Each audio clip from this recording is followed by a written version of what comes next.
안녕하세요. 김원준입니다. 지난 토요일 2차 남북 정상회담이 있었습니다. 트럼프 대통령의 싱가포르 회담 취소 서한으로 모두들 우왕좌왕할 때 이 난국을 어찌할지 막막하기만 할 때 두 사람은 누구도 예상치 못한 방식으로 만났습니다. 남과 북이 각자의 체제로 살아온 70여 년간 그 이전까지 딱 두 번 있었던 그것도 10년 간격으로 두 번밖에 이루어지지 못했던 남북 정상의 만남이 겨우 한 달 새 두 번이나 가능하게 되었다는 사실, 그 사실이 중요합니다. 그들이 만나 어떤 대화를 나눴는지는 두 번째 문제입니다.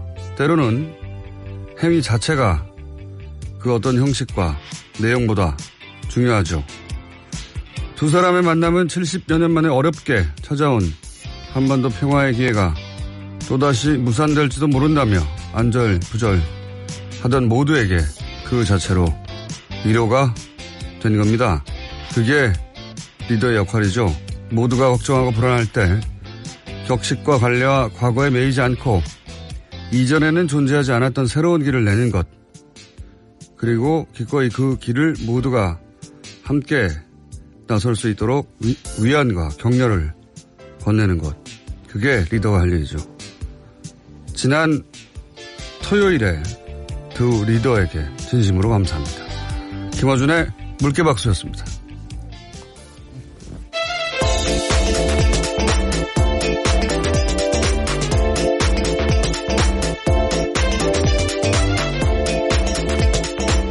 시사인의 김은지입니다. 네. 우선 축하 음악을 저희가 준비했어요. 예.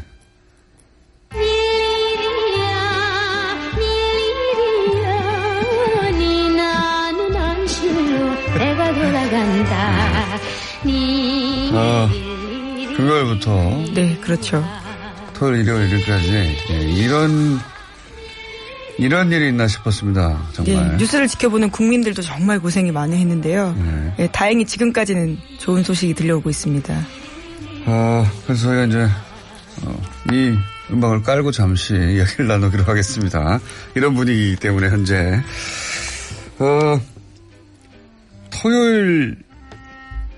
토요일이죠, 그게. 예. 네, 벌써 그 사이에 아주 많은 일이 있어서요. 너무 많은 일이 있어가지고.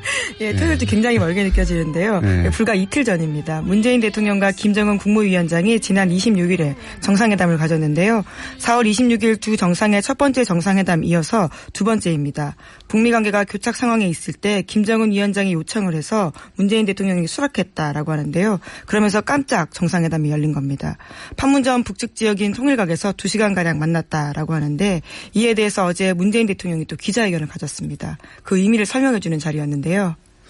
자, 잠깐 많은 분이 들어보셨겠지만, 네, 중요한 메시지 한 토막만 들어보시겠습니다. 사내 정상이 보일 때부터 한 걸음 한 걸음이 더욱 힘들어지듯이 한반도의 완전한 비핵화와 완전한 평화에 이르는 길이 결코 순탄하지 않을 것입니다. 그러나 저는 대통령으로서 국민이 제게 부여한 모든 권한과 의무를 다해 그 길을 갈 것이고 반드시 성공할 것입니다. 저는 2차 남북 정상회담 속보 떴을 때 이게 무슨 말이지? 네, 그렇죠. 되게 의아한 내용들인데요. 2차 남북 정상회담 했는데 1차를 잘못 썼나? 이렇게. 아무도 예상하지 않았던 거기 때문에. 예, 토요일 저녁에 속보가 떴을 때 정말 놀랐습니다. 네. 저는 그래서 1차를 잘못 쓴 줄 알았고, 뭔가 이제 소름 끼치는 면이 있었어요. 예.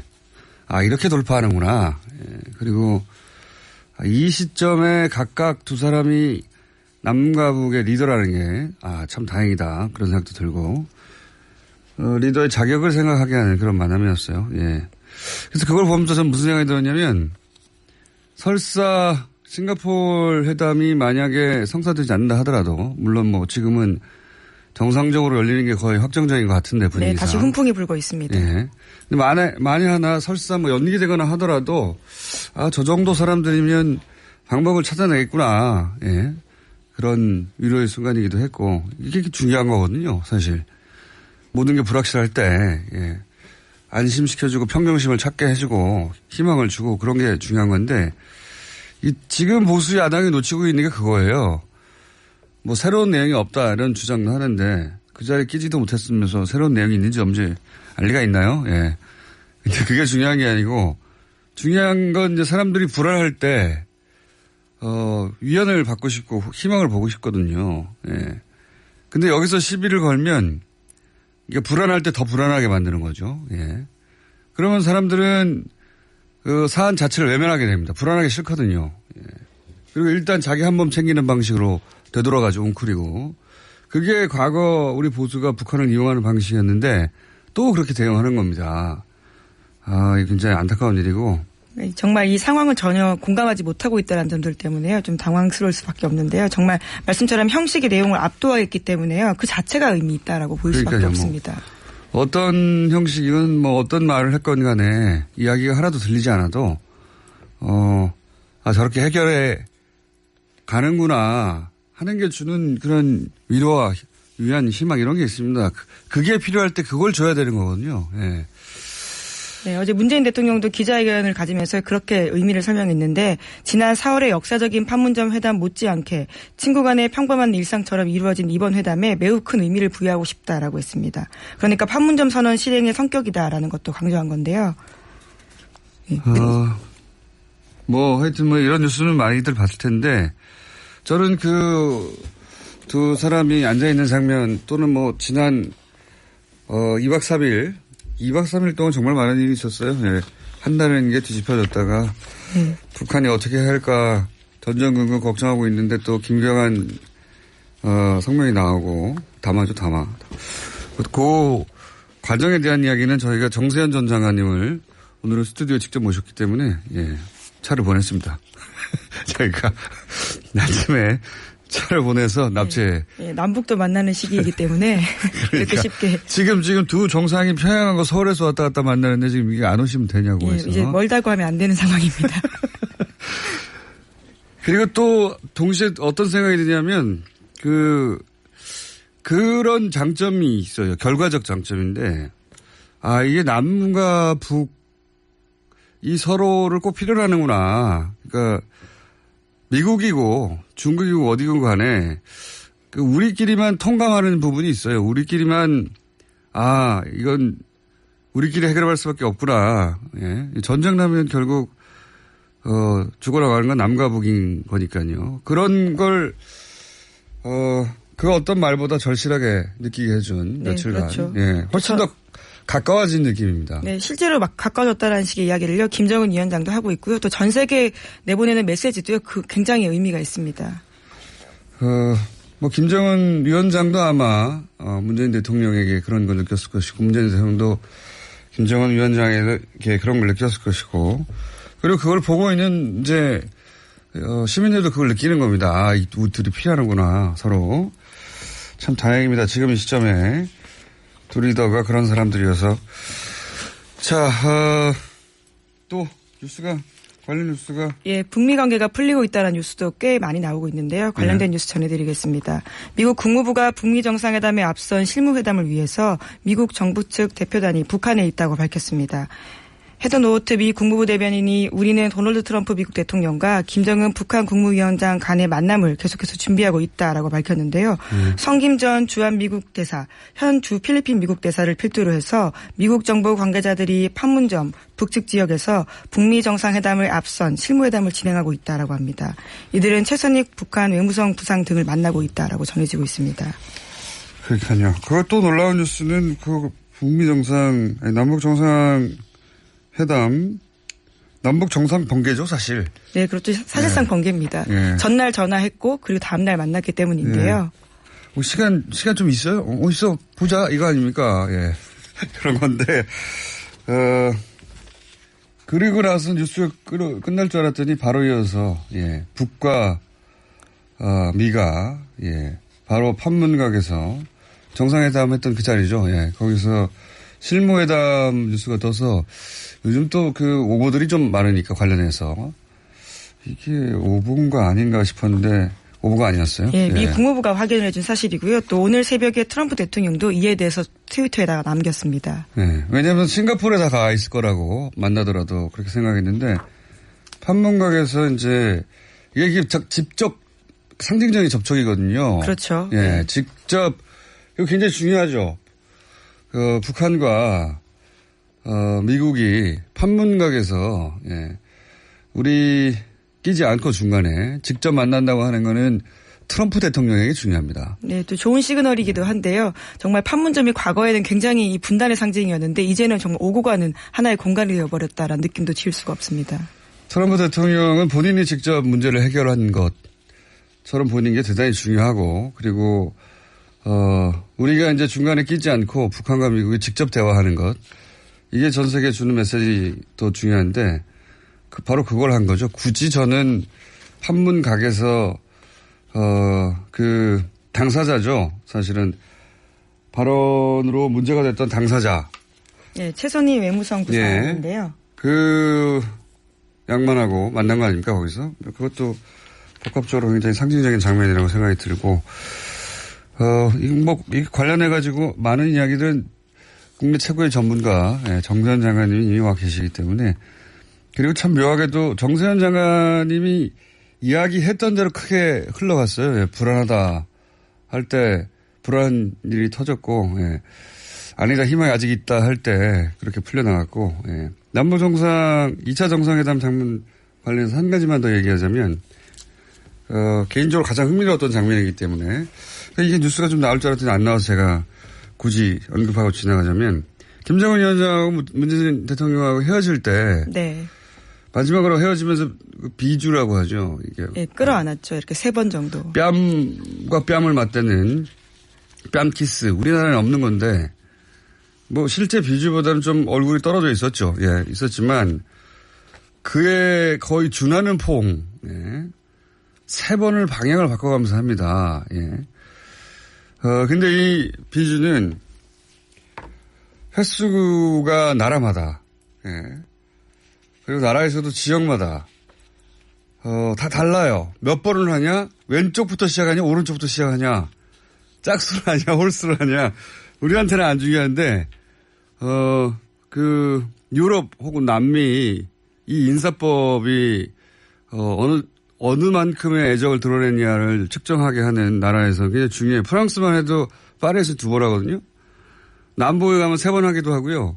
또 어떤 지역은 4번 하기도 해서 그거 하는 거 보면 어디서 온 사람인지 안다 이렇게 말할 정도고 다 똑같아 보이는데 이게 횟수와 방향이 굉장히 중요합니다. 이 얘기를 왜 하냐면 그런데 스위스는 3번 합니다. 스위스는 왼쪽부터 시작해서 왼쪽에서 끝나요. 예. 그 화면을 다시 자세히 보십시오. 나중에 기회가 되면. 김정은 위원장이 딱 그렇게 합니다. 스위스 유학파로서의 어떤 티를 낸 건가요? 본인이 알지 못하는 사이에 남자끼리는 잘 안 하거든요. 어느 문화권에서나. 근데 아주 가까운 사람들끼리만 뭐 친인척이라든가 그럴 경우에만 이걸 해요. 예. 김정은 위원장이 문재인 대통령에 대한 어떤 친근감? 그렇죠. 친근함을 표현했다라고 볼 수 있을 텐데요. 신뢰도 그걸 순간적으로 표현했는데 그게 이제 몸에 익은 가장 반가운 뭐라고 합니까? 남자끼리. 할 수 있는 게 별로 없잖아요. 뽀뽀할 수도 없고. 그렇게 순간적으로 표현한 것이다. 개인적으로 굉장히 흥미로운 신체 언어. 스위스식을 하네? 예. 그런 자잘한 소식 전해드리고 마지막으로 예, 이 국내 뉴스가 굉장히 중요한 게 있는데요. 네, 하나 이건 짚고 넘어가야 될 것 같습니다. 예. 소위 판사 블랙리스트라고 해서 과거에도 전해드린 바가 있는데요. 관련해서 법원이 3차 조사 발표했습니다. 해당 보고서에는 양승태 대법원장 시절에 법원 행정처가 청와대의 상고법원 설치 협조를 받기 위해서 재판을 거래한 흔적이 담겨 있습니다. 구체적으로 말씀 자료와 BH 설득 방안 문건에는 대통령 긴급조치 사건 관련해서 대법원 판결을 제시하면서 청와대에 대한 사법부의 구체적인 협력 사례가 등장하는데요. 뿐만 아니라 성완종 최종 리스트 대응 방향 검토 문건에는 관련해서 영장 발부에 대법원이 개입한 정황까지 나오고 있다라고 합니다. 이게 뭐냐면은 이제 이게 만약에 남북 정상 2차 정상회담 혹은 뭐 트럼프 대통령의 취소 반전 이런 게 없었다면 톱뉴스죠, 톱뉴스. 그렇죠. 예. 사법부의 독립이 흔들리는 뉴스인데요. 사법부의 독립, 법관의 독립 이렇게 얘기했던 그 사법부의 수장이 양승태 전 대법원장이 박근혜 대통령 시절에 박근혜 대통령에게 충성하려고 그래서 자기 조직이 이득을 챙기려고 사건들 박근혜 대통령이 민감해할 사건들을 박근혜 대통령이 좋아할 방향으로 결론을 내렸다. 네. 법과 양심이 아니라 박근혜 대통령의 기본에 맞춰서 그런 얘기입니다. 그 문건이 나왔다라는 게 핵심인데요. 예. 증거가 나왔다라는 거. 이제까지 의심이 있었는데요. 그 증거가 법원 내부에서 나온 겁니다. 이게 뭐 어려운 얘기 잔뜩 기사에 써 있는데 핵심은 그거예요. 박근혜 대통령한테 잘 보이려고 그 기분 맞추려고 대법원의 판결들을 그 방향으로 맞춰서 예. 말이 됩니까? 그러니까요. 양승태 전 대법원장은 자신이 퇴임할 때도요. 사법부의 독립을 그렇게 강조했던 사람입니다. 완전 웃기는 소리가 되는 거죠. 정작 자기가 그 독립을 다 해쳤다라고 볼 수밖에 없는데요. 수사 대상인데 네, 지금 응하지 않고 있다. 이거 수사해야 된다고 봅니다. 예. 자, 이건 내일 자세히 다루기로 하고 오늘 여기까지 하겠습니다. 시사인의 김은지였습니다. 감사합니다.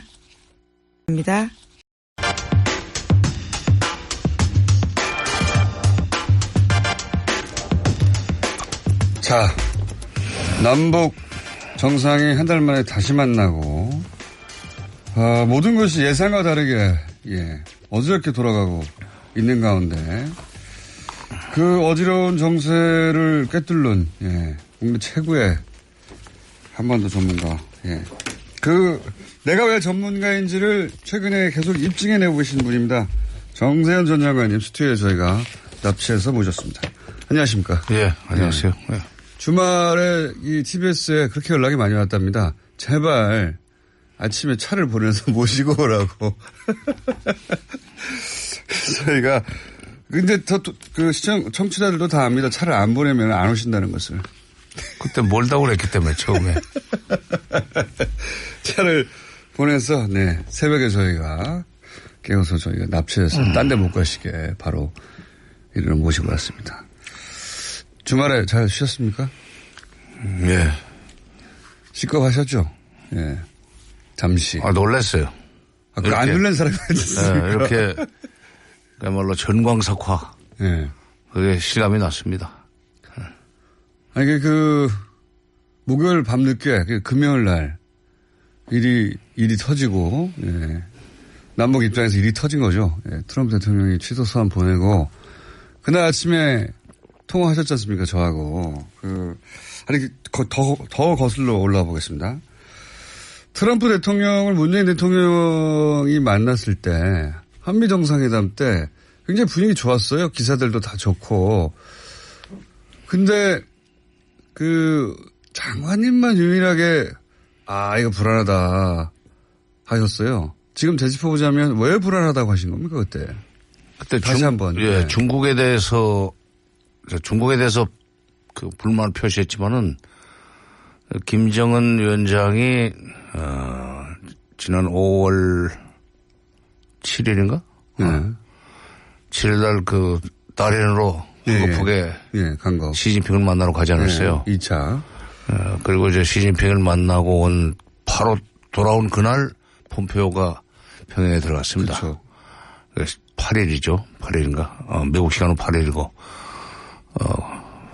그리고 폼페오가 돌아와서 보고하는 과정에서 아마 김정은 태도가 지난 4월 초 달라졌다 하는 보고를 했던 것 같아요. 그러니까 시간적으로 보면은 김정은 위원장이 시진핑 주석을 만나고 난 뒤에 좀 4월 달과는 달리 태도 변화 좀 있죠. 쉽게 얘기해서 뻣뻣해졌다. 뻣뻣해졌다. 근데 이제 원인 제공을 볼튼이 했다는 생각은 하지 않고. 그렇죠. 미국 사람들이 되게 그런 그 경향이 있습니다. 자기 잘못을 상대방이 다른 행동을 과거와는 다른 행동을 취하게 되는 경우에 그 원인을 제공했다는 생각은 안 하고. 저거에서 특히 북한에 대해서 그래요. 북한이 왜 요즘 달라졌지? 저게 배후에 뭐가 있나 하는. 왜 뻣뻣해? 그런 식으로 그 분석하는 일종의 시각이 있어요. 프레임이 있어요. 이제 그렇게. 중국이 뒤에 있었기 때문에 북한의 태도가 지금 변했다라고 하는 실제이든 실제가 아니든 그 트럼프 대통령의 생각이 있었다는 거죠. 네. 그게. 불만. 네, 그 불만을 노골적으로 얘기하는 걸 보고 지금 저 얘기는 김정은 위원장을 4월 초 폼페이오가 만났을 때와 같이 좀 뭐랄까 미국말을 잘 듣는 혹은 뭐 돌려놔라. 그래서 제가 그때 그런 뜻으로 알아듣고 이해를 하고 이게 문재인 대통령한테 트럼프 대통령이 숙제냈다 하는 표현을 썼었죠. 그거를 지금 되돌아보면 그런 면이 분명히 있습니다. 근데 그거 어떻게 읽어내셨어요? 트럼프 대통령 만나보신 적도 없으면서.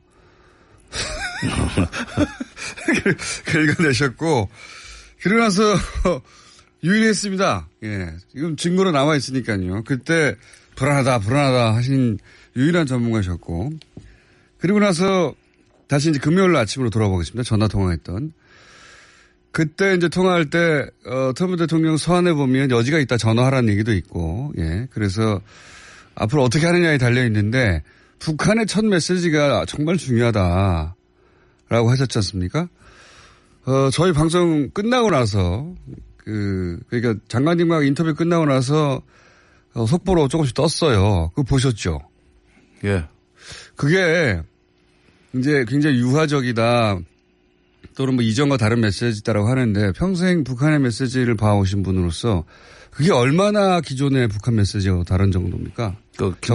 김계관 부상의 그 담화. 예. 그러니까 그 사람이 김계관 제1부상이 담화를 그전에도 냈습니다. 예. 근데 트럼프 대통령의 회담 취소. 예. 그 보도가 나오고 난 뒤에 공개서한이죠. 예. 되고 난 뒤에 김계관 부상이 또 담화를 내놨는데 그 앞에 위임에 의하여라는 그 표현이 나오길래 이거는 쉽게 얘기해서 김정은 위원장의 의지가 실린 거고 그리고 그 내용을 보니까 쉽게 얘기해서 굽히고 들어가는 거예요. 굽히고 들어가는 건데 네. 저희는 이제 최근에 북한 메시지만 기억이 있기 때문에 북한이 뭐 과거 구소련이든 중국이든 혹은 뭐 미국이든 남한이든 간에 북한에서 나오는 메시지 중에 이런 상황에서, 이런 종류의 메시지가 혹은 이런 수준으로 나온 적이 있느냐, 과거에. 어느 정도로 이게 다르냐, 과거와. 그게 궁금한 거죠, 저희가. 비교가 안 되니까 저는. 그러니까, 그전에도 북한이 태도를 갑자기 돌변시킬 때, 예. 돌변할 때 쓰던 용어들은 있습니다. 예. 뭐 우리가 무슨 아량을 베풀기로 하였다. 아량을 베풀기로 하였다. 그런 네. 표현을 썼는데 네. 이번에는 이제 그렇게 하지를 않고 뭐 한술밥에 배부를 수 없다. 그런 얘기하고 만나면 잘 될 것이다 하는 그런 메시지를 보내길래 이 북미 회담이 지금 잘못하면 깨지겠다. 네. 정상회담이. 그런데 난 우려 내지는 뭐 거의 공포 수준으로까지 지금 상황이 전개되고 있잖아요. 진짜로 깨질지 모른다라고 진짜로 깨질지 모른다는 생각을 했던 것 같고 다시 그걸 붙여놓기 위해서 깨질 수 있는 것을 붙여놓기 위해서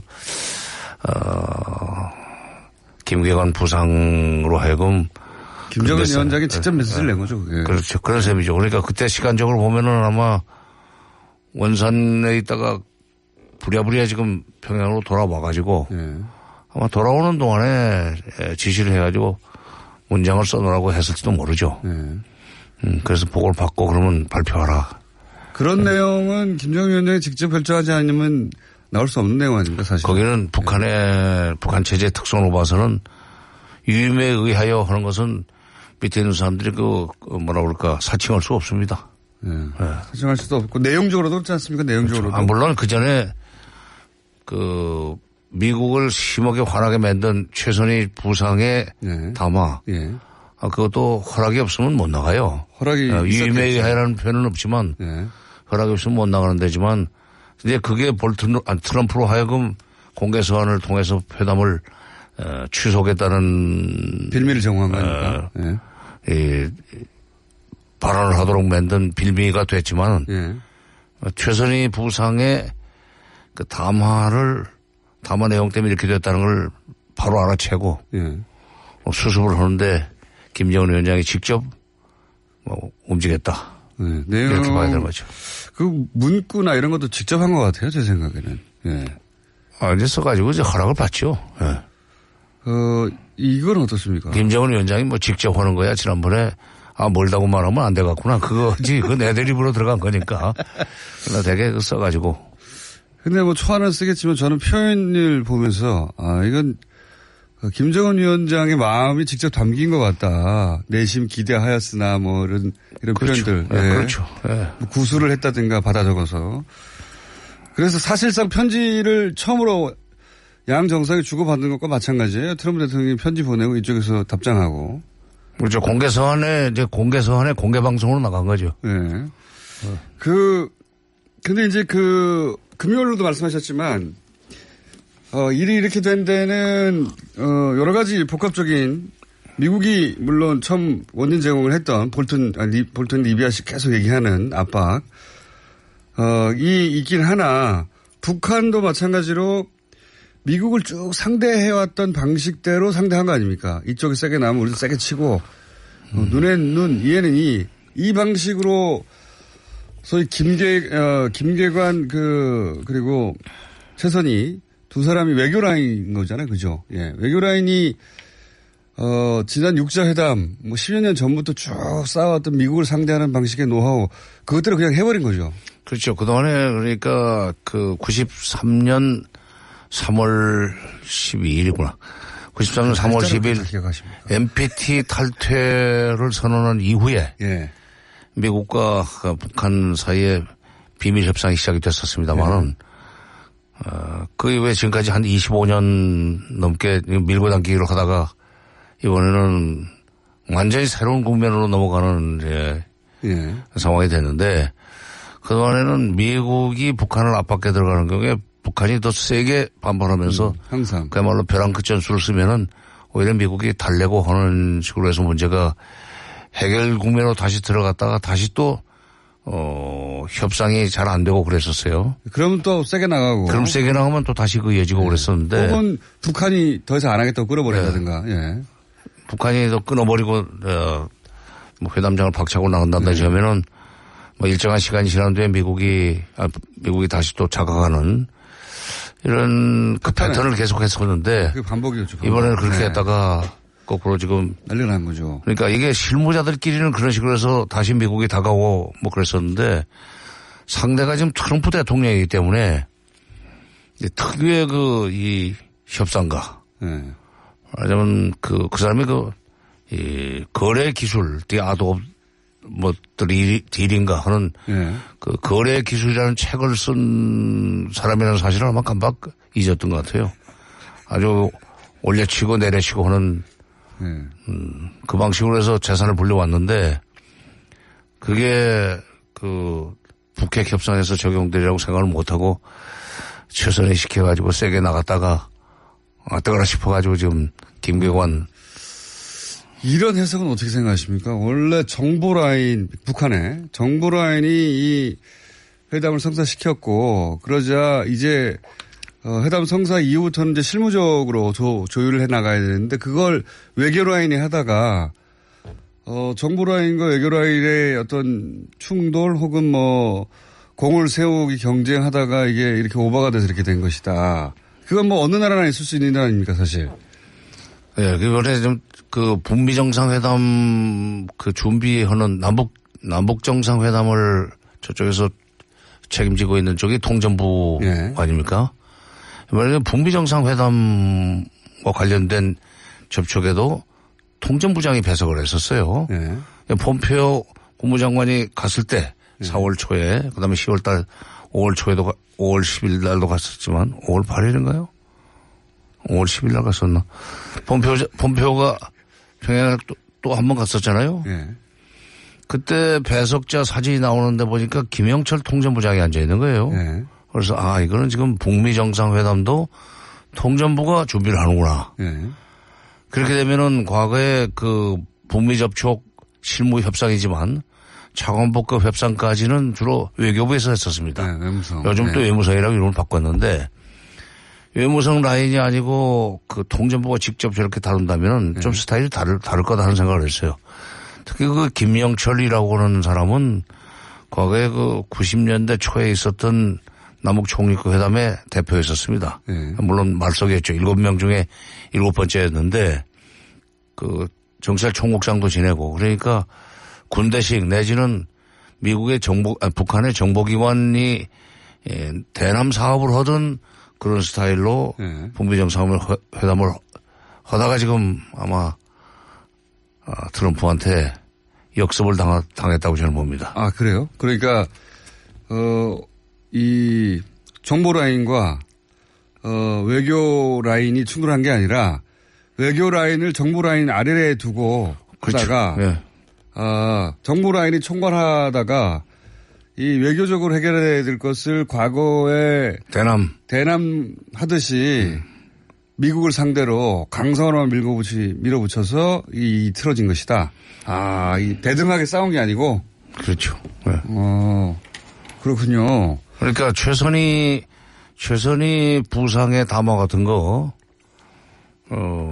볼튼의 리비아 방식에 대해서 아주 강하게 반발한 것이 최선희 부상의 담화 아닙니까? 예. 그 리비아 방식 우리한테 적용하지 말라고 그러면서. 그건 김계관. 협상장에서 만날지 핵 대결장에서 만날지 하는. 그건 펜스 부통령에 대해서 그렇게. 펜스 부통령. 네, 그렇죠. 그런 거는 외교부 스타일로는 나올 수 없는 내용이라고 봐요. 그래요? 예. 이때까지 북한의 강성 외교 라인도 그렇게까지는 안 했습니까? 예, 벼랑 끝장수를 써도 그렇게는 안 오는데, 그거는 지금 핵 대결장에서 보자, 이거 아닙니까? 핵 대결장. 핵 쏘자는 거 아닙니까, 그게? 그거는 군대 마인드거든. 군대 마인드. 아하, 그렇군요.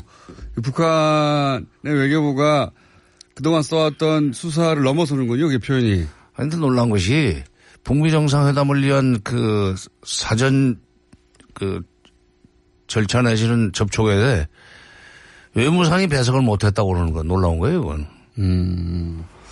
역시 국내 언론들의 분석은 장관님의 필터링을 받아야 된다. 왜냐하면 그런 해석들이 꽤 있었거든요. 이게 그 정보 라인과 외교 라인인데 이제 서로 충돌했다느니 뭐 그건 외교 라인이 공을 세우려고 하다가 오버하다 그렇게 됐다는 이런 분석들도 있었습니다만은 그게 그동안의 북한 외교 라인의 워딩이 아니다. 이게 수위가. 예. 이건 군대식 사고방식이다. 지금 말씀을 하셔야지 고개만 끄덕거리면 제가 사람들이 지금 긍정을 하시는지 모르겠어요. 나 이건 대립인 줄 알고. 예. 고개를 두 번 끄덕끄덕 하셨습니다.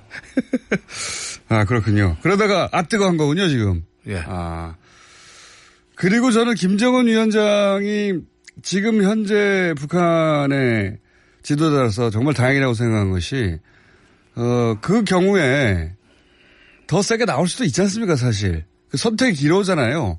그때 일본의 반응을 그때 제가 막 챙겨봤는데, 일본에서는 이런 식으로 분석하더라고요. 일본 내에 북한 전문가도 잔뜩 나와가지고, 북이 이제 미사일을 쏘면서 대응할 것이다. 더 끝까지 갈 것이다. 북한이 굽히거나 이런 적이 없기 때문에 미국하고 할 때. 그런데 김정은 위원장은 이게 오히려 더 대담한 거죠. 예. 아니다. 대화하자. 이렇게 확 틀었지 않습니까? 그렇게 나올 줄 아셨습니까? 저는 이렇게 트럼프 대통령이 공개 서한으로 회담을 끊는다고 그럴 때, 취소한다고 그럴 때, 지금 김정은 위원장이 지휘하는 북한이 김정은 위원장으로서는 지금 퇴로가 없는데, 저게 앞으로 어떤 식으로 굽히고 나올 것인가. 굽히고 나오려는 봤어요. 왜냐하면, 남북 정상회담하기 한 보름 전에, 그러니까 5월 10일입니다만은, 남북 정상회담 4월 22일 했죠. 4월 10일 날 저 사람들이, 당 중앙위원회 7기 3차 전원회의라는 걸 통해 가지고 앞으로, 핵경제 병진 노선에서 핵은 이제 일단 끝났고 앞으로는 사회주의 경제 건설을 위해서 총력을 경주하겠다는 결정을 하고 나옵니다. 한 열흘 후에 있는 남북 정상회담을 앞두고. 그러니까 그건 남북 정상회담을 앞두고 취한 조치지만은 거기서 그 결정된 얘기를 지금 문재인 대통령한테 할 거고 그리고 그것이 미국한테 건너가기를 바라는 입장에서 사전 보석으로 그렇게 얘기를 했기 때문에 그 4월 10일 날 열린 7기 3차 중앙위원회 전원회의의 결정 때문에도 앞으로 경제 건설 쪽으로 지금 갈 수밖에 없다는 것을 북한 주민들한테 이미 공개적으로 얘기를 했는데 그러려면 북미 관계가 개선돼 가지고 미국으로부터도 자본이 투자가 들어와야 돼요. 갑자기 또 핵을 쏠 수도 없고 미사일을. 그렇죠. 핵이 아니라 미사일을. 그다음에 핵실험장을 폐기하는 것을 공개적으로 하지 않았습니까? 외국 기자들까지 들어오라고 해서 핵실험장 폐기가 끝나자마자 그렇죠. 취소한다고. 트럼프 대통령이 취소한다고 그랬단 말이에요. 그래서 저는 트럼프의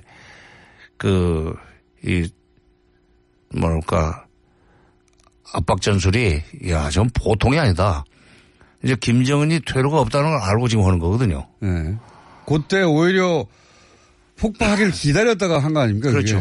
딱 그걸 기다렸다가. 그러니까 4월 10일 날 이 중앙위원회 전원회의에서 이제 경제 쪽으로 간다 하는 얘기를 하는 거는 제가 중시했던 대목이고 트럼프 대통령은 핵 실험장 폐기의 시간을 맞춰가지고 이제 김정은을 압박고 들어간 거죠. 그러니까 두 가지를 연결을 시켜보면은 저가 지금 북한 주민들한테 다시 우리가 핵 개발을 계속한다, 미사일 발사도 계속한다는 식으로 입장을 바꿀 수 없다. 말하자면 그걸 설명할 수 있는 논리가 없습니다. 그래서 아마 트럼프의 요구에 어떻게 맞출 것인가. 맞추긴 맞출 텐데 공개 서한으로 할 것인지 전화를 할 것인지 맞추긴 맞출 텐데 일단 김계관 담화로 해놓고 그죠. 그것도 이제 방법은 방법이에요. 그러니까 사실상 위임에 의하여 보내는 담화이기 때문에 사실상 편지나 다름없습니다. 편지죠, 편지. 사실 편지죠. 그 편지로 약간 분위기를 누구 틀어놓고 다음날 정상이 만나버린 거 아닙니까? 남북. 이거 어떻게 풀까 했는데 그거 아주 기가 막힌 수 아니었습니까? 그렇죠. 그러니까 편지를 김계관 담화 위임에 의하여라는 단서를 붙인 김계관 담화를 띄워놓고 바로 지금 만나버렸는데 26일 날 만났죠. 26일 날 그렇게 판문점에서 정말 전격적인 정상회담을 갖게 됐는데 그걸 통해서 미국한테 또 메시지를 보낸 거죠. 그러니까 편지로 운을 떼놓고 일단 시간을 좀 벌어놓고 김계관 담화로 벌어놓고 남북 정상이 번개같이 만나가지고 분위기 뒤집은 거 아닙니까? 그러니까 김정은 위원장의 반박도 대응도 대단했습니다. 지금 보면 절묘했죠. 그러니까 문재인 대통령이 트럼프 대통령 내지는 대한민국 지금 문재인 정부가 트럼프 정부에 대해서 가지고 있는 일종의 신뢰관계라고 그럴까. 이것을 활용해서 반드시 북미 정상회담을 성사시켜야 되겠다. 그러려면은 이게 편지. 담화가 편지나 다름없으니까. 편지 보내고. 공개 편지죠. 그것도. 답장한 거죠, 답장. 답장한 거고. 편지했어? 내가 답장할게. 이렇게 한 거죠. 그리고 인편에 다시 문재인 대통령의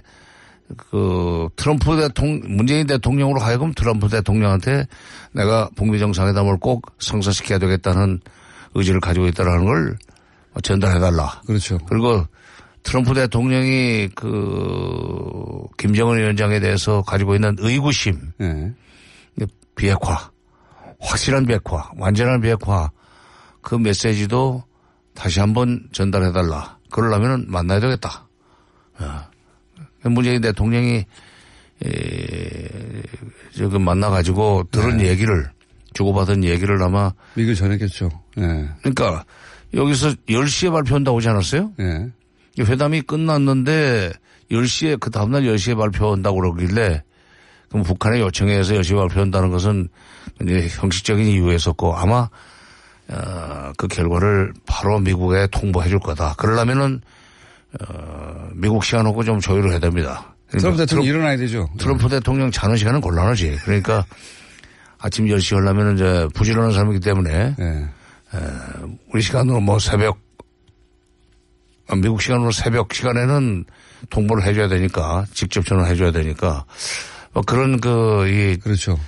한미 공조 내지는 한미 조율 이 시간을 지금 확보하느라고 10시 발표를 합의하지 않았나.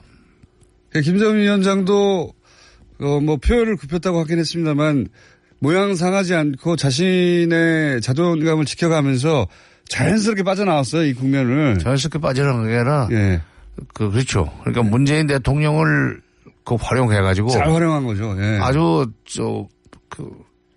체면 구기지 않고 전혀. 아주 영리하게 대응하기 잘했습니다. 문 대통령이 10시에 발표하는 그 시간에 회담 결과를 일요일 날 발표하지 않았어요?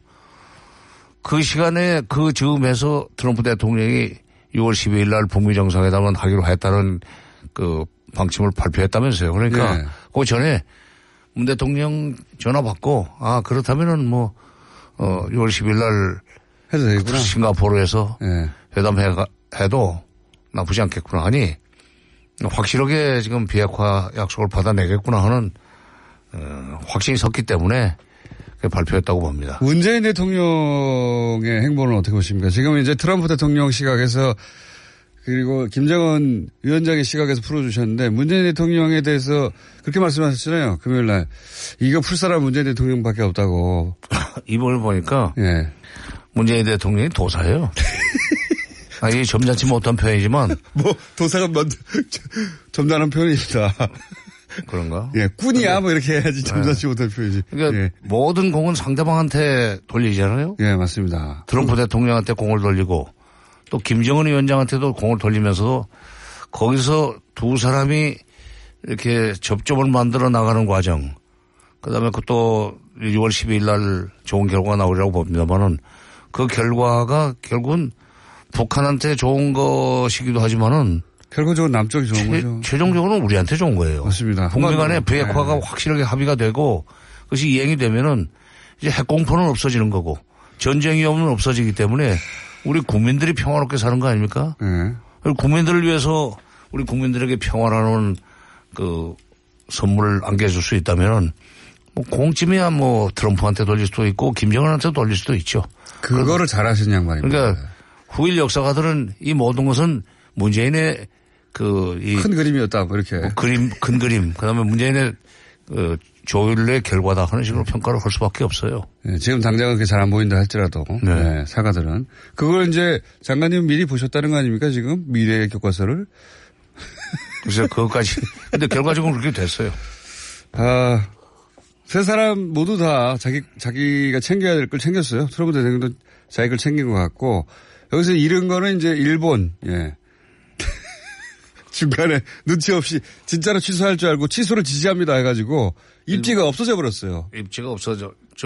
일본은 좀 혼 좀 나야 돼요. 왜냐면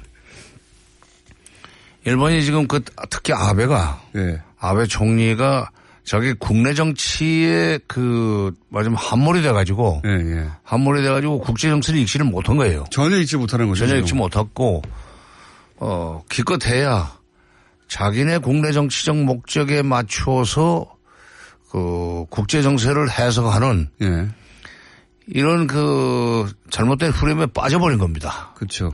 그동안에 내가 간접적으로 들은 얘기지만은 폼페이오 CIA 국장이 일본의 내각조사실장 얘기를 주로 듣고 대북 정책 관련된 판단을 하고 대통령한테 보고를 했다는 거예요. 근데 좀 틀리니까. 근데 틀림없이 일본의 내각조사실장은 아베 총리의 국내 정치적 목적 내는 국내 정치 일정에 맞춰서 보고를 했을 겁니다. 정보기관이 되게 그게 많아요. 박근혜 정부 시절에도 내일 또 나오셔야 북한 동계론을 장관님 내일 또 나오셔야 되겠습니다. 시간이 다 됐어요. 벌써 그렇게 됐어요? 내일 또 나오시죠. 북한 동계 나라 살림이 어려워.